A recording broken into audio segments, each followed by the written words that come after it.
Aray! Ano bang ginagawa mo dyan? Tara, pumasok ka na, huwag ka nang mahiya.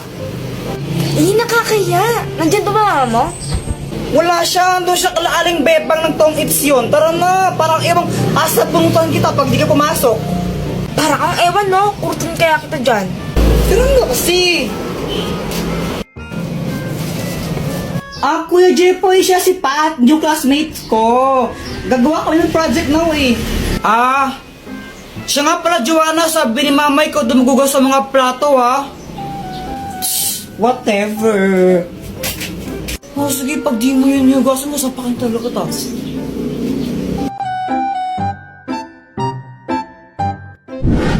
Hi, Jepoy. Oh, Dr. Kwakwak, patatagal mong di nagparamdam. Nagbakasyon kasi ako sa ano ba yun? Boracay. Yun, Boracay. Bakasyon? Ang tagal mo naman ng bakasyon. Anong matagal? Ang bilis lang nun, no? Parang ilang araw lang yun eh. Sigurado ka? Huli kita nakita, grade 5 pa lang ako, no? Tapos grade 7 na ako ngayon. Ay, sorry na. Dr. Kwakwak, may bago akong crush. Sino? Ayun siya, oh. Ayun ba? Yung kasama ni Joanna? Naniniwala na ako sa forever. Oo. Kilala kita. Kala ko ba si Samantha yung crush mo? Oo, crush ko si Samantha, tapos crush ko rin yun. Naku, parang ang baliw.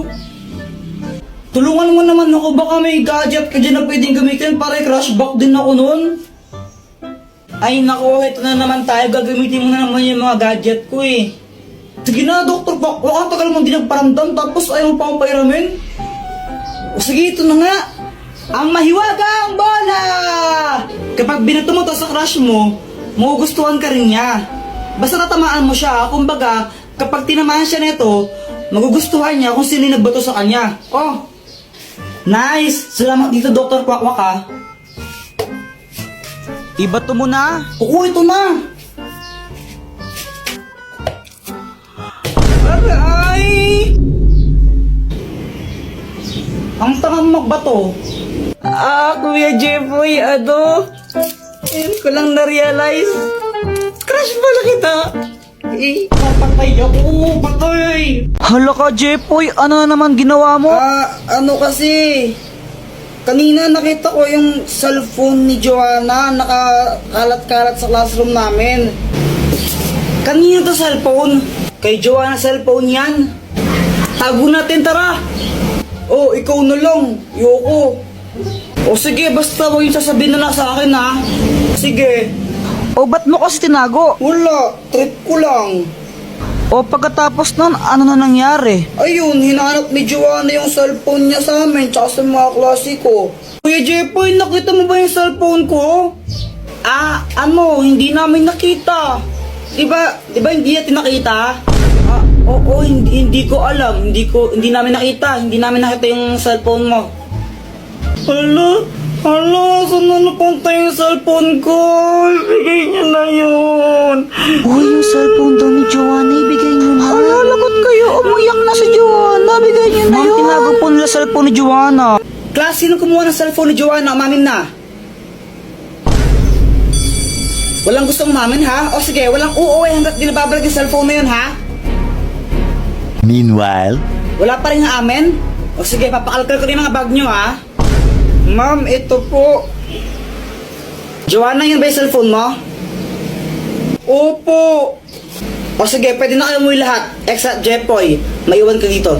Yan, ko kasi, deserve. Di wow. Hala ka, Jepoy, ano na naman ginawa mo? Kasi, kanina nakita ko yung cellphone ni Joanna, nakakalat-kalat sa classroom namin. Kanina to cellphone? Kay Joanna cellphone yan. Tago natin, tara. Ikaw na lang. Yoko. Sige, basta huwag yung sasabihin na sa akin, ha? Sige. Ba't mo kasi tinago? Wala, trip ko lang. Pagkatapos nun, ano na nangyari? Ayun, hinahanap ni Joanna yung cellphone niya sa amin, tsaka sa mga klase ko. Kuya Jepoy, nakita mo ba yung cellphone ko? Hindi namin nakita.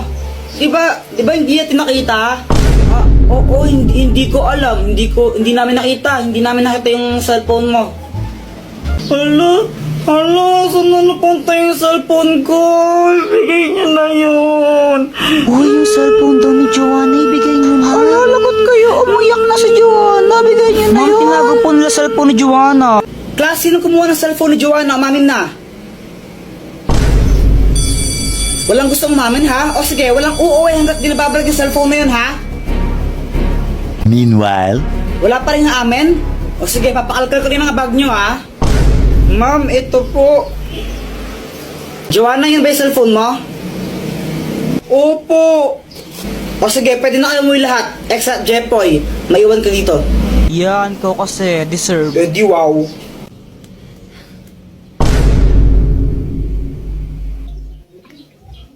Grabe, sobrang init ngayon, honey, no? Honey, bawal-bawalan mo nga si Jepoy sa panonood yan ng Encantadia. Ha? Okay naman yung Encantadia, hindi naman yun bastos or malaswa na palabas. Oo, pero ano kasi eh. O bakit mo binabawal na panoorin yan? Gusto niyo yun eh. Pero kasi ano, yan na naman tayo eh. Ano nga kasi? Kapag gusto ng bata, binabawal mo, kaya lumalayo yung loob ng bata sa atin eh. Makinig ka muna.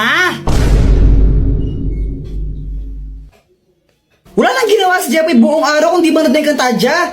Papabayaan niya yung pag-aaral niya, yung mga assignment niya, hindi niya na ginagawa. Nanonood lang siya ng Encantadia buong araw. Ah, ganun ba? Ba't di mo sinabi agad? Kaya nga pagsabihan mo ngayon na, kung di tatamaan ka sa akin. O sige, ito na, babawalan ko na. Sige pa.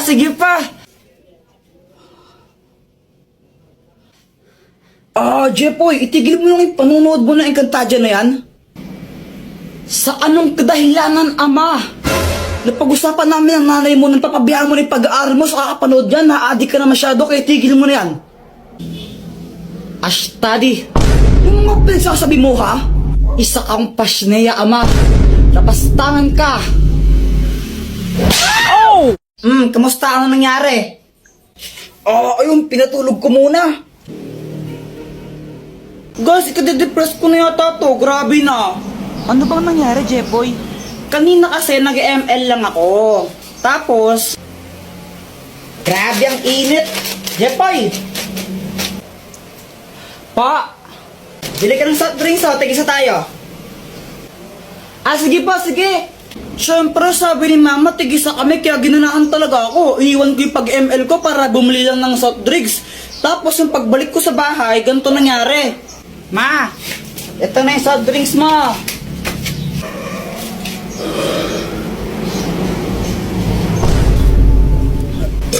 Mama, gusto ko rin yan. Ay, hala anak, naubos ko na yung sa akin. Hingin ka na lang kay Jepoy mo. Bumili ka ng sayo. Ew, gusto ko buo. Psst, Jepoy, game na lang sa kapatid mo yan. Ayoko. Ibigay mo na nga lang sa kapatid mo yan. Yoko. Mama. Ano ba, di ka ba nakakaintindi? Gusto mo nga pasimpa kita? Ikaw yung kuya, dapat ikaw yung umiintindi sa kapatid mo. Ayoko. Kayong bumili nito sa labas, ang init-init mo, tapos bibigay ko lang sa kanya, ayoko. Bigay mo na yun, papaluhin tayo kita, tignan mo. Next time na lang ikaw. Kailan ba next time na yan? Next life. Diba? Ako yung napagod tapos iba yung nakinabang. Deserve. Visit ka? Sige, tol, ako nang bahala. Ama. Tapos na ako maghugas ng pinggan. Okay. Tsaka nadiligan ko na pala yung mga halaman mo kanina, ma. Okay. Ano ba to? Ama, alam mo ba kung paano nakilala ng tita yung asawa niya ngayon? Alam mo ba, anak? Hala, di mo alam na tuwing pamanding Marites tapos di mo alam. Ikwento mo na lang, ano ka ba? Nagkakilala sila sa lit match. Ano yung lit match? Lit match, basta application yun kung saan pwede ka makahanap ng new friends mo or more than friends. Ito gumagamit din ako na to minsan. So yun na nga, nagkakilala sila sa lit match. Then nagkagustuhan sila, tapos nagpakasal, naging jowa muna pala, tapos nagpakasal sila. Ma, pwede ba akong sumama sa swimming ng tropa ko? O sige, dahil maganda yung chismis na binigay mo. Sige, sumama ka na. Guys, may kwento ako. Ano yun, Jepoy? Kanina kasi galing ako sa bahay nila, nila Boyet. Jepoy, dito pasok ka. Parang ewan na hiya-hiya pa, di bagay sa'yo. Tara na, pasok ka na. Mga classmate ko si Jepoy, gagawa lang kami ng project. Hello po, Tita Grace. O, dito at maupo ka muna. Sige po, salamat po. Tapos, nagulat ako kasi naglabas ng pagkain yung mama ni Boyet. Syempre, nakakaya naman yun, di ba? Pero mas nakakahiya kung di ka tatanggapin yun, di ba? Kaya kinain ko yung Shanghai, favorite ko yun eh.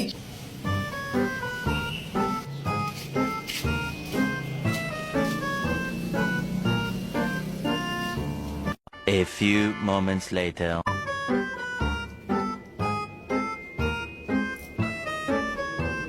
Jepoy, ba't mo kinain yan?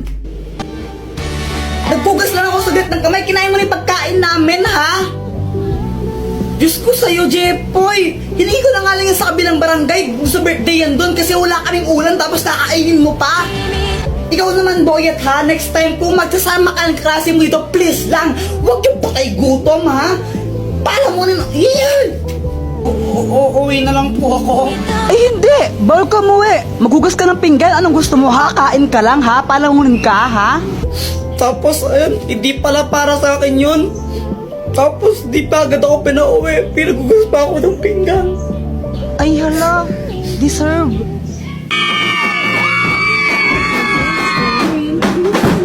Go, Jepoy! Yeah! Okay, class, may program tayo bukas ha. Boys, kayo sasayaw. Ma'am, ba't boys pa? Girls na lang po. Mas magaling sila sa mga ganyan. Apple ka, Kuya Jepoy. Boys nga daw eh. Kasi gusto ko boys. At pag di kayo sumayaw, babagsak ko kayo, okay? Okay, and then magsisingilan tayo para sa decoration bukas ha. Treasure, ikaw na yung magsingilan sa mga classmate mo. Ay wow, singilan na naman. 8, 7, 6, 5, 4, 3, 2... Ay, Jepoy, ayusin mo naman yung pagsayaw mo. Parang ang ewan, dali-dali lang nga ng step. Para sa'yo madali yan kasi dancerist ka. Ay ako, di ako marunong sumayaw eh. Hirap-hirap kaya. Sus, ang dali-dali lang, mahirap daw.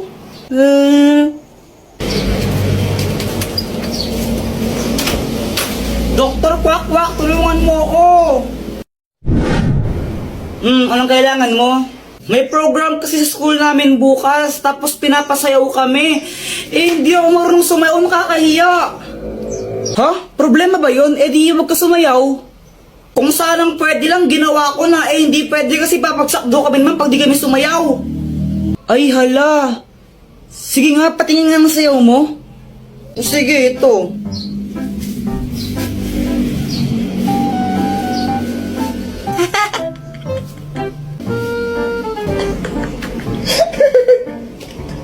Tingnan mo, pati ikaw tinatawanan mo ako eh. Sige, ito tutulungan na kita. Wait lang ha. Ang magic drink! Kapag ininom mo to, makakasayaw ka na ng maayos. Inumin mo na! Oo, ito na.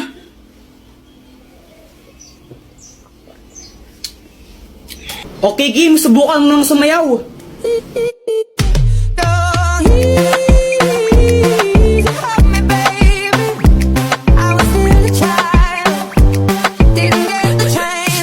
Di ba?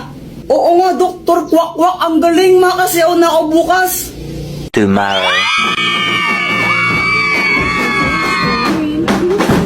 Go, Jepoy!